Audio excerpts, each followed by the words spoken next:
Oh, That's God, a long yeah. time. 10 I was minutes is a telling long jokes time. about my boyfriends and why it wasn't working out so well. And I'm like, it wasn't working out so well because of my button down and my tie collection. We actually we digitized the video, and I am wearing a button down, a tie with polar bears on it, and I look like Paula Poundstone telling jokes about my boyfriends and why it's not working out so well. Sometimes. Just sometimes, the sequel is better than the original. From setbacks to comebacks, this is Love Take Two. Let's go. Hey, Jose. What's happening, Jamie? Oh, just a little of this, a little of that, a little Love Take Two. A little Love Take Two. Yes. Hi, everyone. Welcome back to Love Take Two. I don't know why I just got like, hello and welcome to Love Take Two. Do you remember in the 90s they had those 900 numbers? If you want a little late night I have a action, feeling you called them. 91900. 91900. Come get me. 900, come get me. You do a good version of that. Do I? You might have a second career, Jose. I've got enough. Okay, let's talk about our guest. Yes. Because we're trying to be funny, but this guest knows how to be funny. I- you see what I did there? That was good. That was good. That brings us to Dana Goldberg. Dana Goldberg. I've been wanting to share this one. I'm very excited that we're finally sharing this conversation. Yes. I've loved her for quite some time. She's a comedian, a host, an activist. That's like my favorite combo, honestly. I know. I love her. If you could be all three of those things. And lesbian. Don't forget that. Yes. Important fact. She's been seen on ABC, TBS, and Last Comic Standing and has performed everywhere from major comedy festivals to sharing stages with names like Barack Obama, Meryl Streep, and Elton John. And Jane Fonda. I just saw her on social with Jane Fonda. She's everywhere.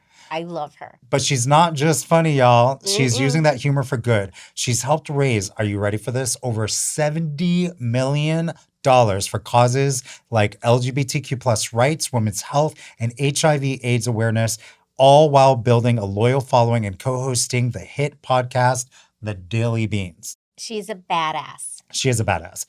And she has the rare ability to say the things everyone's thinking, but make it hilarious instead of terrifying. And we're so excited to get all of this in here today with Dana. I love Dana. So before we roll the tape with Dana, we have to play take two or take it down.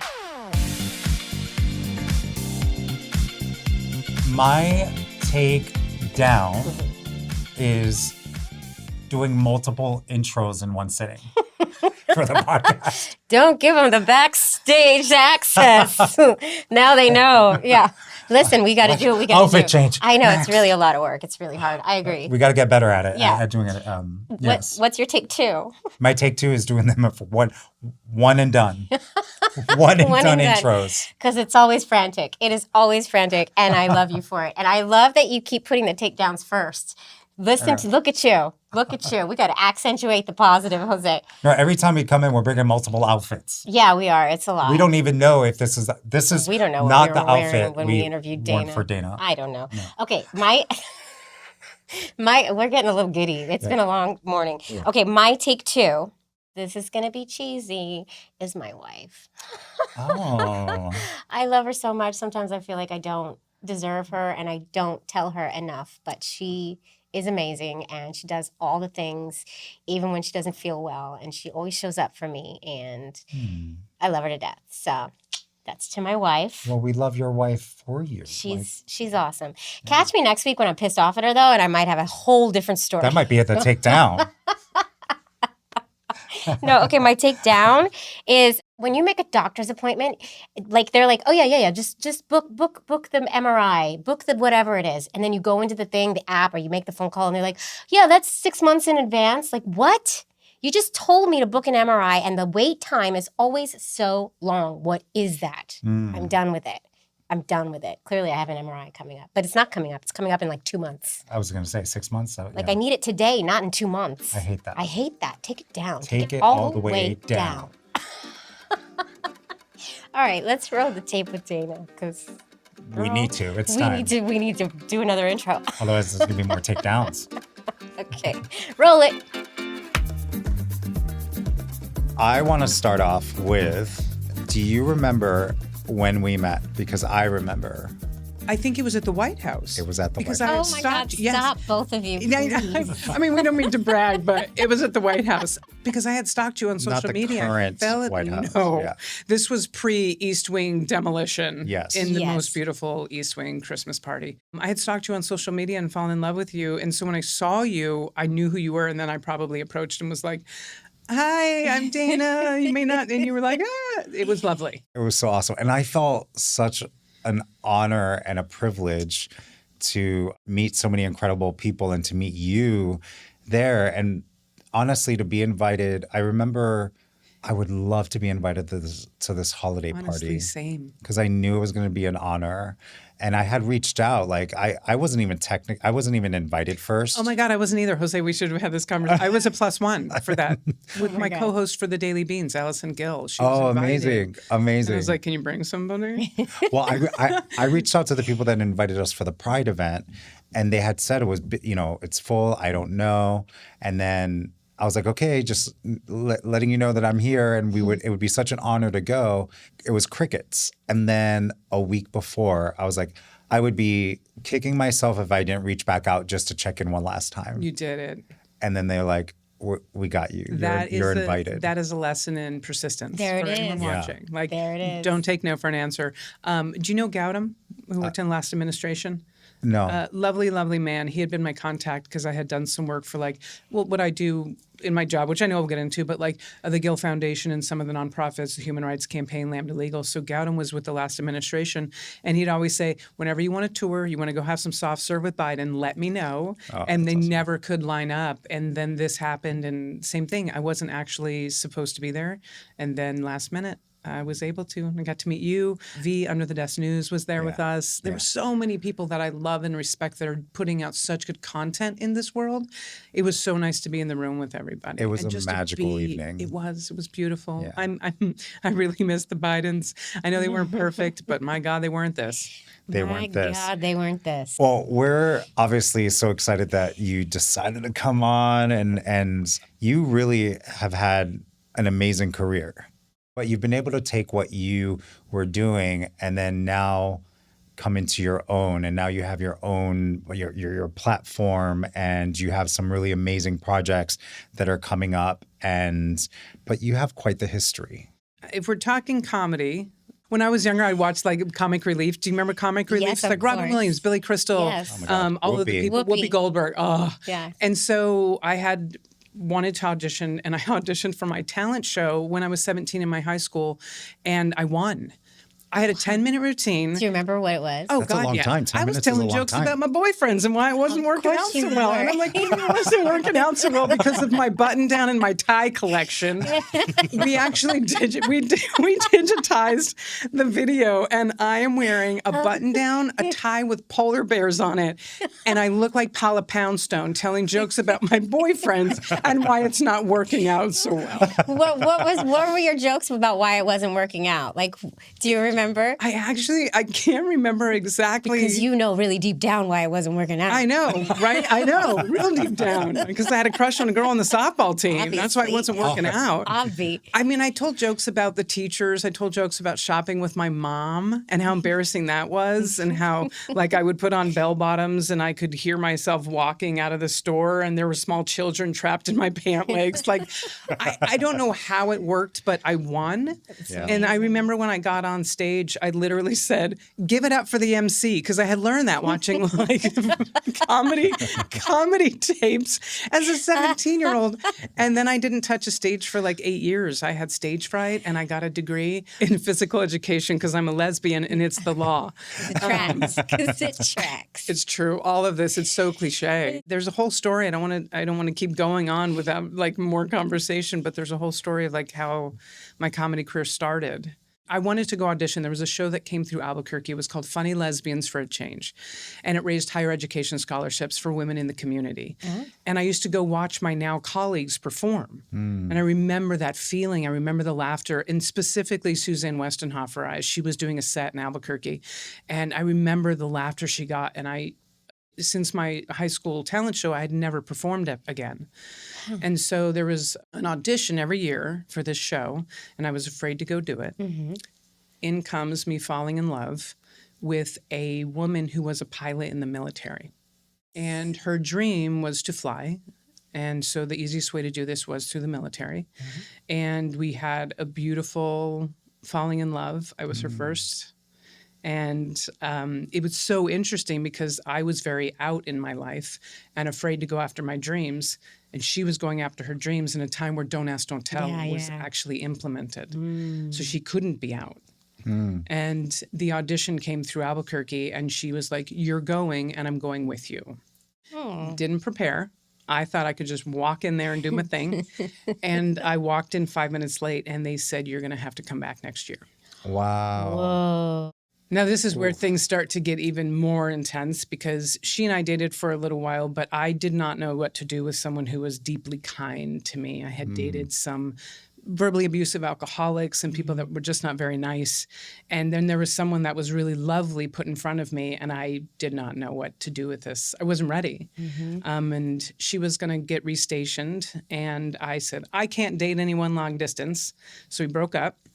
She started dating someone else. And was that your genuine feeling at the time that you couldn't date somebody long distance, or was that the excuse? It was an excuse. As a Absolutely, result it was an of excuse. You're leaving me. Yeah. Why would I make myself vulnerable? I'm Yeah. going to do this first. Abandonment. So you're going to make your life even harder than it has to be. You're gonna, Which is the story of my life, Yeah, I'm sure. right. I don't know if it's because I'm a Jew. Like if the Jewish people, we just do that. We find reasons to make things harder. Let's not wander the desert for 40 years. Let's wander for 45. Like, I have no idea.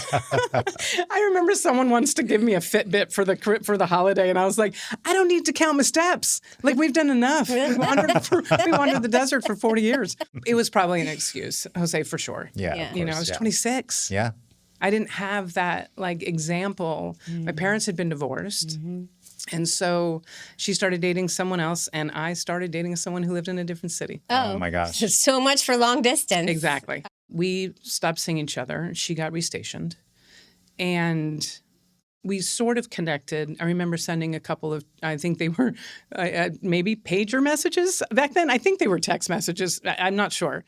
But I remember leaving a phone call, and I had found out that the woman she was dating was cheating on her. Oh. And so I sent a message, and I just said, if you ever need someone to talk to, I mean, it may not be me, it may not be your first choice, but just know that I love you. And I didn't hear back, but what I did get a phone call back was from another friend of mine who was in the military. I don't want to say her name because I want to keep her protected because, like I said, she wasn't out back then. She and her crew were on a military exercise, and the plane hit a mountain. And the whole crew was killed. Oh, my God. And it was one of those watershed moments in your life. The decisions you make, the stories you tell yourself. I can't date someone long distance, and then losing that love. But also, she was the person that was going to go with me to that audition, that believed in me and helped me get the courage to go the first time. Oh.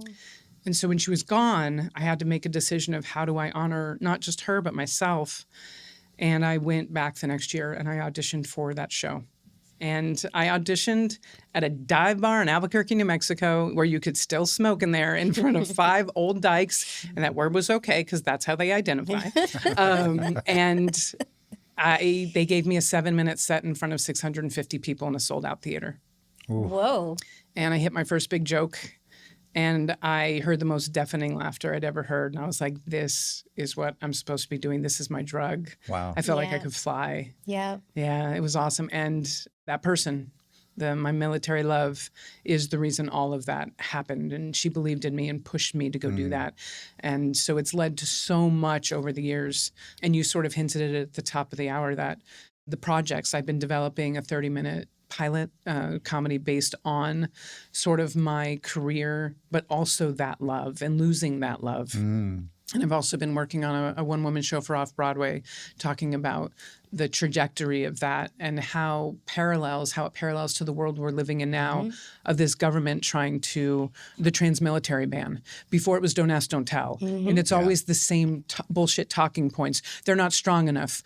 No one wants to be in a foxhole with them. It's such bullshit. It's all bullshit. Yeah. And unfortunately, the world on the other side has fallen for it again. Right. These fear tactics, that is repeated itself because we didn't learn. I'm curious about how long was it when you lost your military love and that audition? It was in the same year. It was in the same year. It was in the same year. Yeah. She died in August, I believe. The audition was in October, and the show was in January. Yeah. It all happened very, very quickly. Yeah. Yeah. Something you and I have in common is we both have lost loves. Yeah.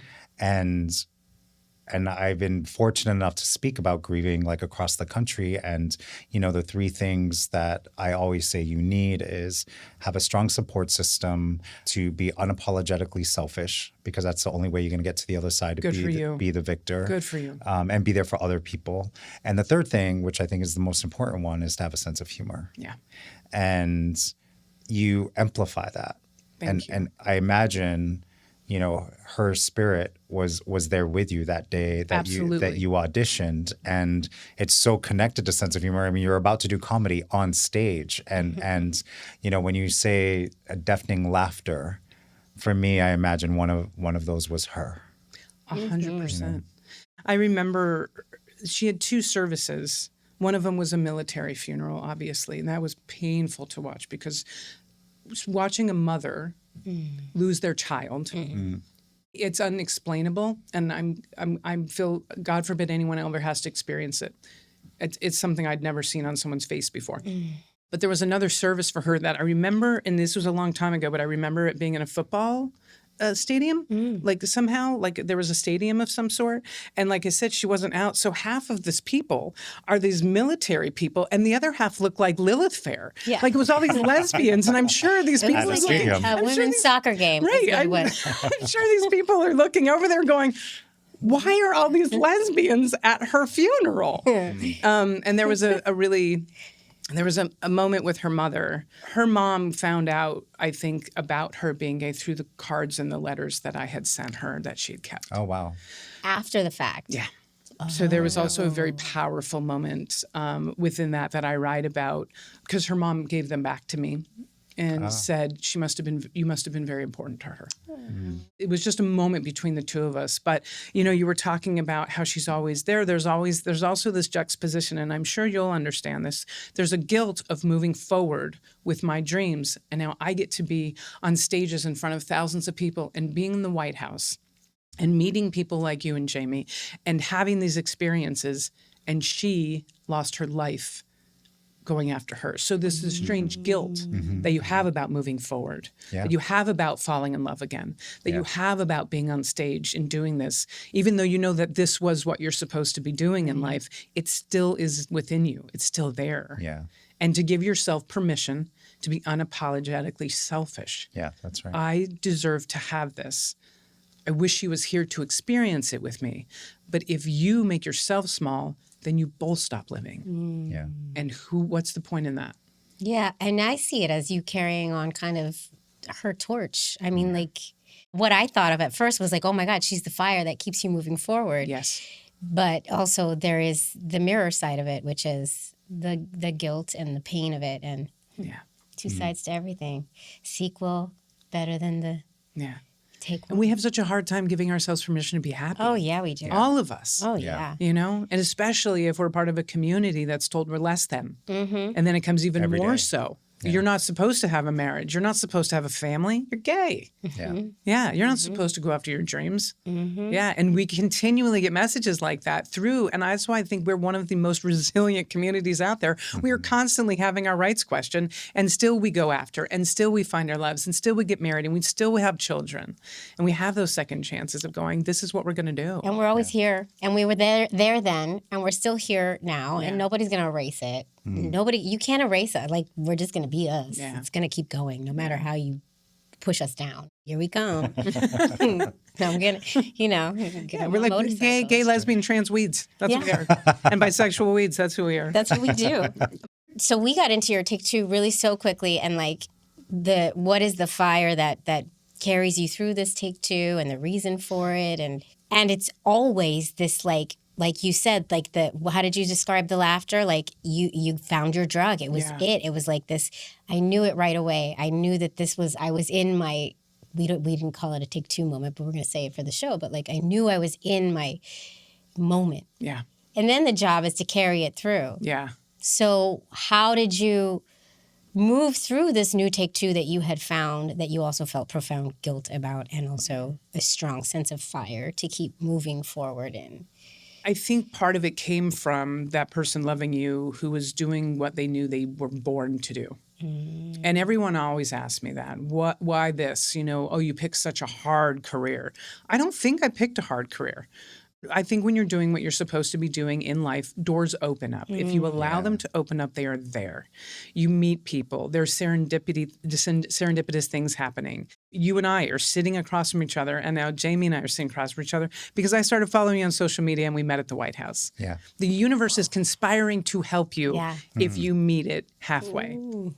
Chills. I truly believe that. Yeah, I agree. And so the missing of her will always be there, but also she is now the impetus, and the story of her and our love is starting to drive more things. If I sit in this guilt and let that take over, none of it sees the light of day. That's right. And it's her story that I want to continue on, especially when our stories, like I said before, not to just shift back into politics, but our existence is political. So if they're erasing our stories, I think it is up to us when we have them to continue to tell them. Yeah. And so through my comedy, through my writing, through a television show, through an off-Broadway one-woman show, if I can carry on her legacy and also tell people who I am and give other people permission who are in the audience to live their truth and to break through those things, then that is my job. That is why I'm here. Would it have happened anyway? I don't know. But it happened this way because I fell in love with somebody. It's incredible. Yeah. Oof, when grief is the doorway into your take two. Yeah. And how it all pans out. I think so often. Yeah. Oof. We had also been working on this show that was based on my life with my kids. Yeah. And which is brilliant. I'm in love with all of them, and you're doing such a good job. Well, and it was something that CBS had greenlit. It all sort of it fell apart through the writer's strike and a few other things, the timing. Right? The timing was awful. But the launch of it was me losing Tim. Yeah. And because to me that was really important, was to make sure that I carry his legacy on and tell his story. And then the way that it was shaped is by the end of episode 1, it was narrated by it was the writers of How I Met Your Mother that wrote the treatment. Amazing. And and how there was a narrator on How I Met Your Children, there was a narrator on my show. And at the end of the first episode, it plays. I'm a wedding planner and this and that. It's revealed that the person that's narrating the show is Tim. Oh my God, I'm gonna cry. Please tell me this project's not working through some I hate things. to use the word dead because that's what they use in the industry. But Oh tell my me the gosh. project's not dead. It's coming. It's coming back. We're working through through some things. I'm gonna play your lesbian best friend, and you too, Dana. I mean, obviously, I have to. I'll play your love interest or something. Tell your Yeah, oh wife my God, everything's it's done. fine. Oh, I'll it's a tell my done deal. girlfriend. It's a done deal. It's done. Done. But you talking about even your show and how you want to carry, her legacy on. And for me, that was really important because it's a real story and it is our community. Yes. And the whole thing about him narrating at the end is the realization he's not leaving until he sees that I'm good with love, life, Yes. and the kids, right? Love, life, and love. I right? would be watching this show every week. I'm already invested. I need I'm more. so immediately. invested. Yeah. I know. Well, when the cameras are off, we'll get into more details. Oh my God. But to me, that it just speaks to my heart because I think our stories need to be told Yes. more and more. And unfortunately, we're living in a life where, the higher ups are so scared to tell our story now. And now we have God to forbid it's DEIA in any way. we're fighting through to, now you're hearing all of these LGBTQ plus characters and Being shows that are cut. being canceled Yeah.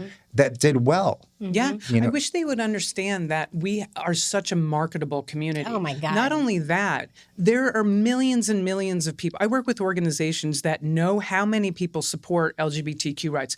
There are over 70 million people that vote to support, just to vote, much less there are so many people that want to see behind the curtain, that want to have these conversations, that have the great uncle, or they have the racist uncle. How do I talk to them at Thanksgiving? And if you can create a world on television where people can sit from the comfort of their own homes, fall in love with characters that represent them on the screen, Make them laugh at the same make time. them laugh under the umbrella of laughter. That's how I reach people. And not to mention, we, the LGBTQ community, as I like to call us, we are the most loyal watchers and listeners out there. If I see a lesbian comedian, I'm watching. You know, like if I see it pop up on Netflix, like if your special were to pop up on, I'd be like, babe, she's gay. Let's sit down. Let's watch it. Do you know what I mean? Like if there is any representation that we might get a glimmer of our lives in on the screens, in the ethos, we're in. We are all, and then we're like, hey, gay BFFs, watch Dana Goldberg's special. You know what I mean? Like, oh my God, she talked about fingering, or you know what I mean? Like, oh, wow, Jamie. About fingering. Well, wait, that's what there's you a joke do. there somewhere. It's her joke. It's not she mine. just went right in. She did. 2 fingers literally in. Literally. Thank you.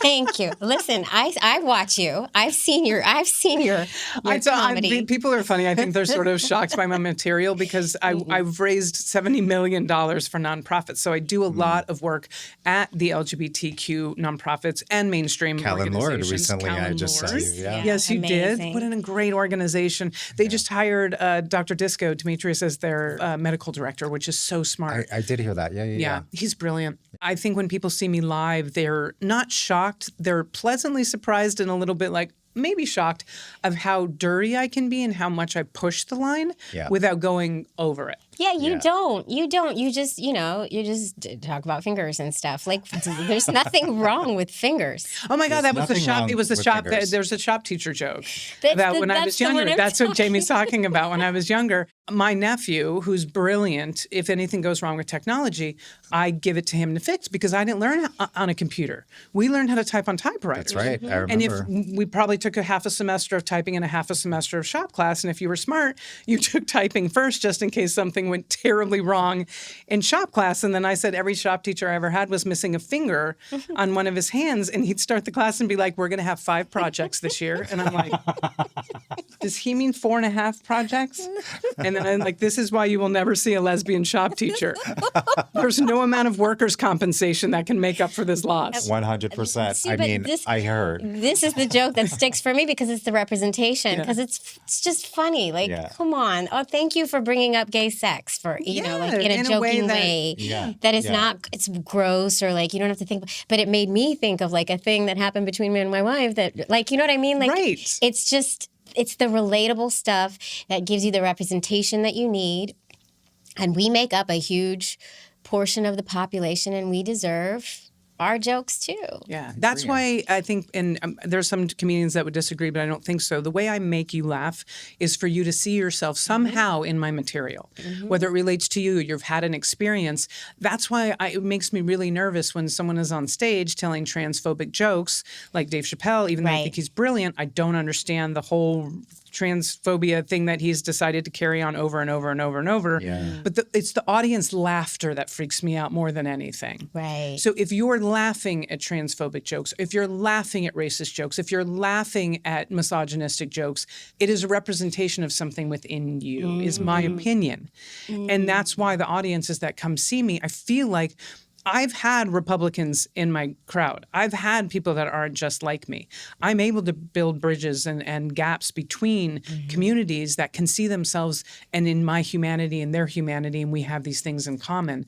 But the low-hanging fruit, just making jokes about a community just to get laughs, and I hate when people say punching down because the trans community is not below any of these comedians. It's just unnecessary. Well, let me ask you about that. That was a good point, though. Yeah. I'm curious, though, like, do you think, because I do think in some ways we have swung to the other side of the pendulum where, you know, back in the 80s and 90s, we had all of these comedians that would just go in hard. Like we had Richard Pryor, we had Eddie Murphy. And back then, things were hilarious, too. So Do you think we've swung to the other side of the pendulum? And by the way, I agree with everything. You just said. I think it's so important to bridge the gap and to have and be on that fine line. But I'm just sort of curious, like, now it's like everything is, could be walking on eggshells. I totally agree with you. I think how the pendulum has swung back to people getting offended by everything. Yeah. I think us as a community, and I'm just going to speak for myself, but I think that there's other people in this room could agree. You've got to have some grace for the people who are trying. Yes. You really do. You don't have to put up with bullshit that's intentionally harmful or you're being made the butt of a joke as harm. But as a community, there's funny things about us. Yeah. Sure. And if you can't find laughter in that, one of my friends, and I hope it's okay that I say this, I think you have to be very smart to write a good joke about controversial topics, whether it's a trans community, gay community. I hate to say the word rape, but there are comedians out there that pull off jokes where you're like, Sarah Silverman is brilliant with a lot of this stuff, and some people are horrified by it. But if you look at the joke as a comedian itself and go, that was well written. My friend Julie Goldman, who I haven't seen in so long, but she had told a joke, and she went to a lesbian wedding in the woods. And I realized some people may be offended by this. I'm not trying. I'm retelling a joke, but Julie said, Julie's a butch lesbian. Yeah. Julie identifies as a butch lesbian. Yeah. And so someone came up to her and said, how long have you been transitioning? And Julie got uncomfortable. She goes, in the joke, I got uncomfortable. And I was like, I don't know what to say. So I was like, 3 weeks. And then I thought to myself, which direction do they think I'm going? Right. Which is such a great joke. And it's not putting the trans community under the bus. It's her experience as a butch lesbian when someone thought she was part of the community to go, wait, do you think I'm going F to M or M to F? And if you can find humor in that without, being jarred and taken aback. The other thing I think people have to realize, comedians are talking about a lot of their own experiences in life. Right. Yeah. If you're being offended by me telling a joke about my own family or my Jewish mother or my gay brother or, anything that I've done, and suddenly you're offended by it, I think you need to ask yourself why. This is not even about you. This was literally a joke about my life. Yeah. And so I agree with you. I think sometimes as, people on the left and progressives and LGBTQ, our umbrella is so wide that all of a sudden we're expected to adhere to every single rule that every single person under that umbrella feels should be implemented. And that's not fair either. Yeah. Right. If we are playing to the fringes, I think the fringes on any side of a subject is dangerous. The fanatics and the way out there. Yeah, I agree. I am thinking about what you had said, though, like the Etta Murphys of the time and stuff. I was thinking about even television, like would Will and Grace have ever gotten greenlit right now? Right. Yeah. And it was brilliant, and they pushed the limit. But even going back further, All in the Family, all the Norman Lear shows. Now people would be horrified, but back then we were having conversations that needed to be had, and people Sanford were and okay Son. with it. Yeah. Exactly. It was good television, and I really do feel like everything's been watered down now because everyone's so offended by everything. Yeah. And I really think I think a lot of people, like I said, you can take a mob mentality and anything can be used as a weapon. But I really feel believe if you're not intentionally, directly using someone that is a butt of a joke or that is being killed by numbers that are astronomical on the streets and making it even less safe for them to exist. Yeah. I think comedy is comedy and people have to see it as such. But at the same time, I am a true believer in comedy and in love and relationships and everything else. If you tell me I hurt your feelings, I don't get to tell you I didn't. Right.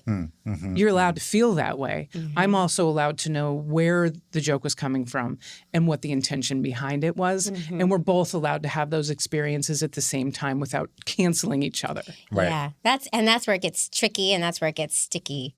It's also people believing you should feel a certain way about certain subjects because they do. I was just going to say, Dana, too, like even though you are in your Take Two moment, you are also like bubbling under this bigger moment that you're, it's going to be one of those things where it's like, oh, this is it's an overnight success that took 25 years. That's exactly what's going to happen.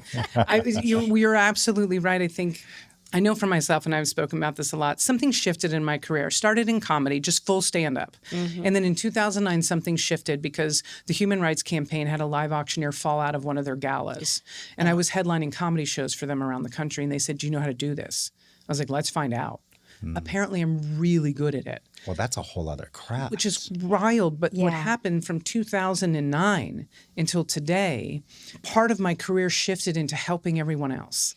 And even though the laughter is the reason I'm able to raise so much money for these organizations, it still brings me a lot of joy, but it shifted me into 2 lanes in my career that I didn't expect to straddle. And now I'm trying to sort of course correct back into this is my career, and this is also a tool that I have. Yeah. And so we talked about this briefly before we started recording, building my social media platform, like building my Instagram, building those things, because it's so important in the world we live in right now. It is so hard for me to learn as I get closer to a certain age, where I literally feel like I have to ask young people, I don't know how to use TikTok. Right. I don't know how to edit this video. But it's a necessity nowadays. It is, because comedy has even shifted. Yes. People aren't going to the comedy clubs. They want a quick soundbite. They want crowd work. They think that's funny. And it is funny.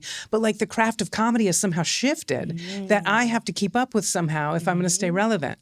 Right. So I'm making videos that are funny, even though it's not my material. And people are responding to them. But now I'm trying to figure out how to make my career more about me without feeling selfish. What if I don't do as many fundraisers and raise as much money for the other people? Do I still have my purpose?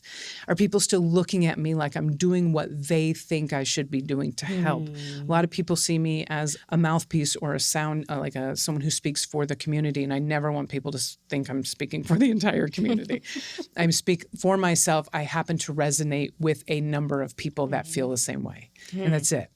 One of the most amazing things that you did that made me fall in love with you Tell me even more is during Pride Month, you decided, and they weren't comedy pieces. They were every single day in June, you highlighted a historic LGBTQ plus figure. And the way that you did it so brilliantly, you're sitting here talking about like, I got to see me too. I'm like, what? How do the kids do it? You know, we got to keep up. We got to keep up. And the way that those were crafted and edited was so brilliant. And I was like obsessed every day. You were so generous with your platform, Jose, and I wish more people were generous with their platforms to help each other, because the scarcity thing where, I can't because I need. There's so much for everyone. And there's billions of people on social, literally billions of people. You will find your audience. And for you to be so generous, you shared them every single day. And I did it during Pride Month because of the same thing we talked about earlier in the podcast. Our stories are being erased. Yeah. People don't remember these trans icons that started the movement. And I'm not saying threw the first brick, because there's a lot of controversy. And Marsha P. Johnson said she wasn't even there when the first brick was thrown. She came after. But Sylvia Rivera and Stormy, the trans masculine person who we don't even know if they were for sure identified as trans, but a butch lesbian. Those stories get erased. Yeah. So we need to know about them. It always frustrated me Sylvia Rivera did not get her flowers the way that she should. I know. I agree. Fellow Latina, you know? Yeah. So those stories, doing 30 of those, talking about, whether it was some of our allies or in history. Yeah. You had a guy named Arthur Cash, I think, who was a Civil War hero, but a trans Civil War hero. Oh, wow. Lived as a man to be able to fight. Yeah. It was a labor of love. I mean, but people responded, and I really thank you. You were so good at amplifying that. And my manager was rocking at editing it. I did the videos, and she helped with a little bit of the graphics and stuff like that. But there is power in collaboration. Yeah, there really is. Yeah. There really is. But I'm trying to use my platform for something good still. Yeah. I just put up a funny video about the New Zealand firefighters because they have a calendar. And there's all these hot girls, and I was like, I need to figure out how to get them to my apartment. And so there's that really isn't making the world any better, other than it is shedding light on the fact that the New Zealand firefighters have a really hot calendar they're selling. They really do. I mean, I saw the video. Yeah, right? Yeah. I mean, come on. Come on. I want to get back to the selfish part, because I think that's important. Where I would like to as well. Where what you did with the Pride Month was not, it was serving our community. But back to Dana, like, you've got this show that you're working on, one woman show plus a pilot. Yeah. How's that feeling for you? It's scary as shit. Yeah. It's scary. When I'm on stage doing stand-up, I know I'm really good at this. I know I make people laugh. Yeah. Suddenly the vulnerability of creating a show that is so semi-autobiographical that are people going to love it? Is it going to get green light? Is it going to get made?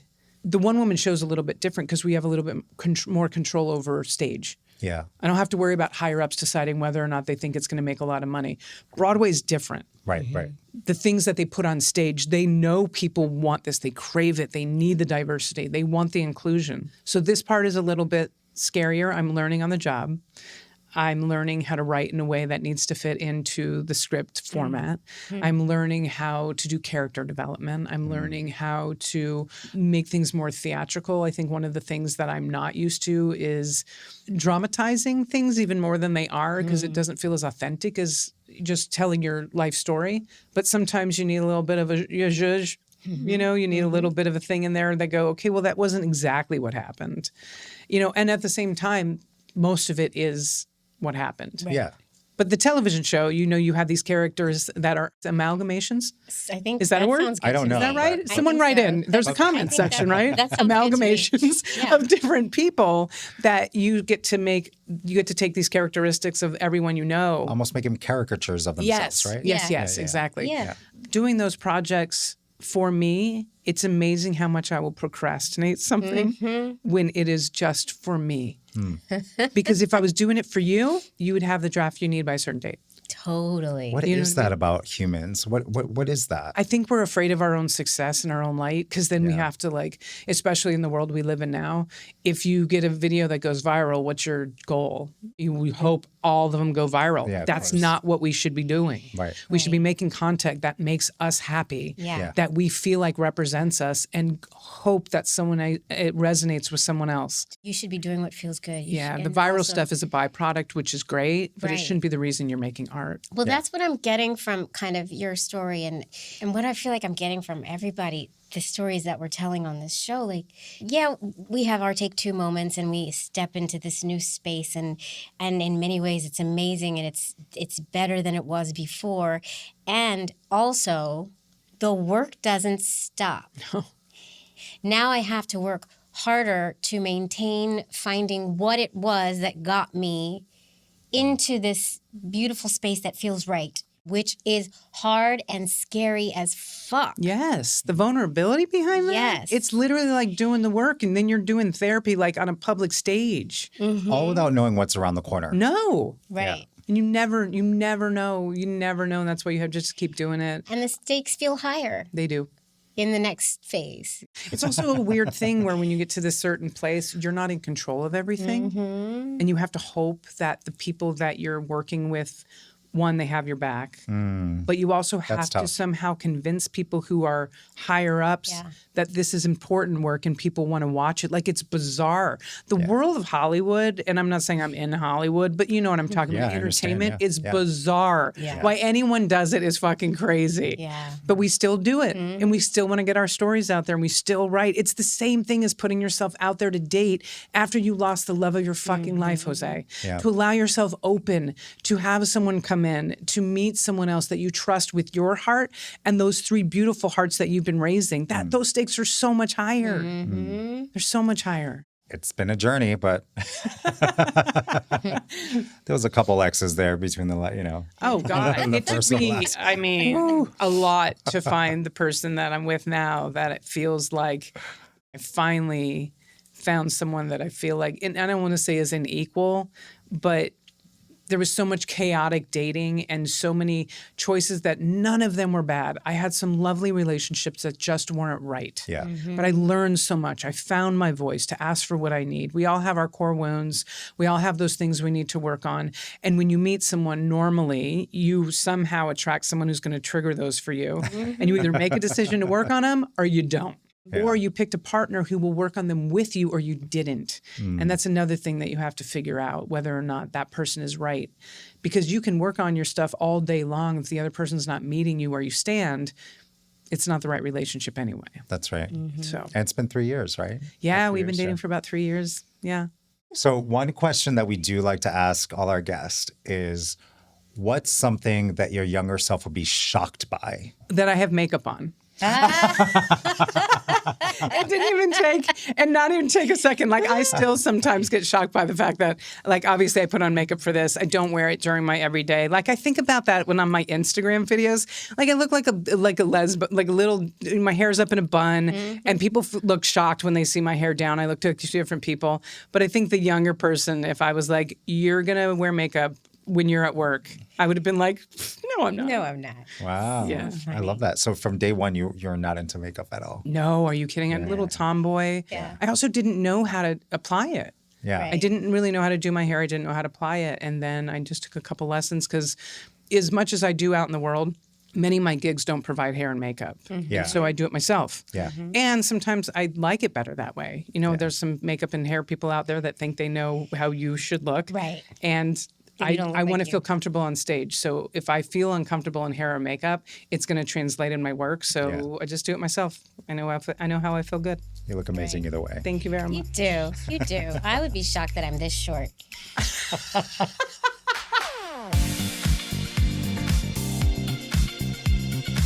Laugh tracks. Oh my God, I think take them down. Yeah. I honestly, and I can spot them in people's clips. I can spot them. And listen, we need to puff up. Laugh tracks drive me crazy. Yeah. Yeah. Yeah. You spot them in people's clips? People use laugh tracks? What am I yeah. missing? Oh, yeah. Sure. Oh. What was there was the gay sitcom that was trying to be the new Will and Grace with Matt. Oh, Matt Bomer, and I love Matt so much. Yes. Matt, if you're watching, you know he's my telenovela husband. So whenever Matt and I see each other, what was that called? It was called. You know, it was a play off of Modern Family. Like the title felt a little bit similar it to did, that. yeah. I But didn't even know. but it was funny without the laugh track. Oh, they had a laugh track. They had a on it. laugh track on Yeah. it. And I was like, it didn't need, why are we bringing back the laugh track? The jokes are there. Yeah. It's great. And they, by the way, that was one that got canceled. Yeah, I and know. it did well. People seem to like it. Like it. I don't get it. I But- don't get it. But anyway, laugh Yeah. track. So I'm going to laugh say, tracks. You're going to say, Take it down. take it take down. it down. I agree. Take it down. Waiting in line for a restaurant or like waiting in line for the bagel shop. I'm good with take two. You are. Yeah, two. I really am. Waiting in line, if depending on how long the line is, to be honest with you. There are things that I feel like are worth waiting for. Really? And if you're waiting in line with someone that you enjoy, time flies by. And I think sharing that experience with another person is worth the wait. Okay. love All right. You've opened my mind a bit because I'm all about taking those things down. Taking I it feel like down. the list that you come up with in your mind, It's all take down. What's the shit that I want to take down? And listen, if I'm hangry, it's different. If you take me to a restaurant where there's a line, I'm like, no, we need to get a piece of pizza while we're waiting. Let's go get a piece of pizza. We'll stand in line and wait for dinner. You know what? I'll go wait in line for something that's worth it with Okay. you. And Yeah. then maybe my mind will be changed because I just pass people in the line and I'm like, You're like, why what are you waiting? What are you waiting for? Don't get me wrong. I do that all the time, Jamie, where I'm like, what is going on? But I'm also curious. What are they waiting for? What is going on? But also TikTok has created a situation where companies can pay someone to make a video so that their cupcakes are the best thing that's ever been seen. And then the business works. But hey, Yeah. you got a small business trying to make it? It's good great for you. outside. Here's one as a wedding planner: champagne tower. Take it down. Not You pour necessary. champagne, it gets flat. Yeah. And I'm the person who wants to take the one from the bottom. Of course. Of course. That's the whole, my brain goes I always right wanna to take like, from the what bottom. would Seriously, happen? What just- would happen? It's like a Jenga. It's a champagne Jenga where I'm like, can I pull this one out Yeah. without the whole thing going down? Yeah. What would happen? I'll do it. Yeah. Yeah, I Take think it it's such a down. waste. Take it down. Yeah, I do too. I'll take a fondue fountain. Really? Yes. What about a chocolate fountain? Exactly. You'll take that. Yeah, Cheese, chocolate chocolate, fondue, whatever. not cheese. Oh, chocolate Oh, I like fondue. cheese. Yeah, I'll take Maybe a not at a chocolate wedding, fountain. but Yeah, I'll take a chocolate fountain. Yeah. I don't think I've ever had a chocolate fountain. Let's I do feel one like more. I'm missing out in life. Okay. How about self-help books? I'm still with a take two on those. I think anyone who finds something that gives them some guidance in this world, great. I think there's some wackadoos out there that got books published. Sure. But I also think that if you have the patience and time to sit down with a book, there's something that feels nice about feeling a book in your hand, Yeah. as opposed to listening to an audio or watching, the clips on Instagram. Although I will go down rabbit holes for self-help on Instagram. Of course.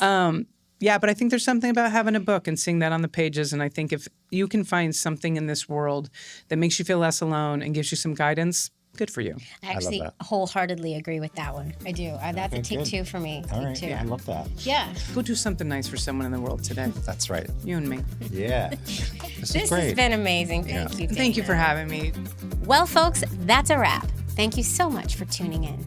And make sure you're following us, subscribing, and liking on all of the social media. Write us a little review, rate it, do all the things, and make sure to follow us. Yes, it's at Love Take Two Pod.